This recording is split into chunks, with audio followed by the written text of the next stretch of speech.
found the text that morning, the one about room 412, and the cologne I thought she bought for me, and my world shattered into a million ceramic shards on the kitchen floor. 15 years of marriage, gone. Not because she cheated, but because she said Jack gave her a connection I never could. That's when the shock turned into something cold and surgical. I wasn't going to be the pathetic, crying husband. I was going to be the architect of consequences. I spent the next few days in silent, seething calculation. I hired a PI, Rena, and watched Marta's every move. The betrayal wasn't just physical, it was financial. She was systematically stealing nearly $30,000 from our savings, setting up her escape fund. My wife was looting our life.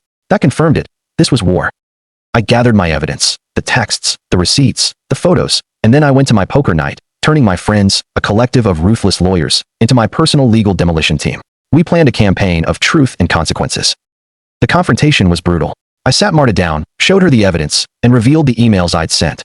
One to her boss, Richard Steinberg, exposing her corporate fraud. One to her lover Jack's wife, Dana, a prosecutor. And one, the cruelest blow, to her own mother. I watched her world collapse in real time.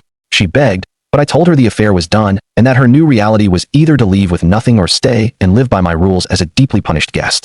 She chose to stay, a desperate, humiliating surrender.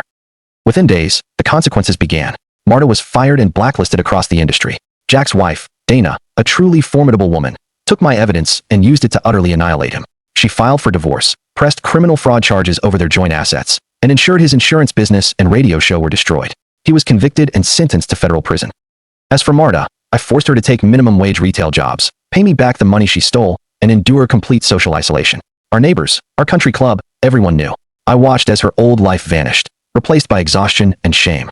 Jack eventually came to my house, a broken man, begging me to stop Dana. I looked at him, ruined and desperate, and felt nothing but cold satisfaction. He asked if my revenge was worth destroying 4 lives. I said yes, because he made me look like a fool, and now he was paying the price. 6 months later, the revenge was complete. I served Marta with divorce papers, giving her only what the law required. She signed them, admitting she regretted the betrayal but not the 15 years we shared.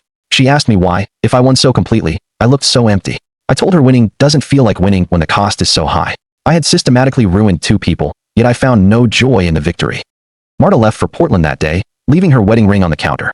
I sat alone in the quiet house, victorious, financially intact, but hollowed out. I had my revenge, but I had lost myself in the process, forever marked by the cold capacity for cruelty I had discovered. I won the war, but I was left with a blank, terrifying future. Did my calculated, systematic revenge, which brought about the ruination of my betrayers, destroy a part of my soul that was more valuable than the dignity I fought to regain? Thanks for watching, and don't forget to subscribe to the channel and leave a like. Share your thoughts about this story in the comments.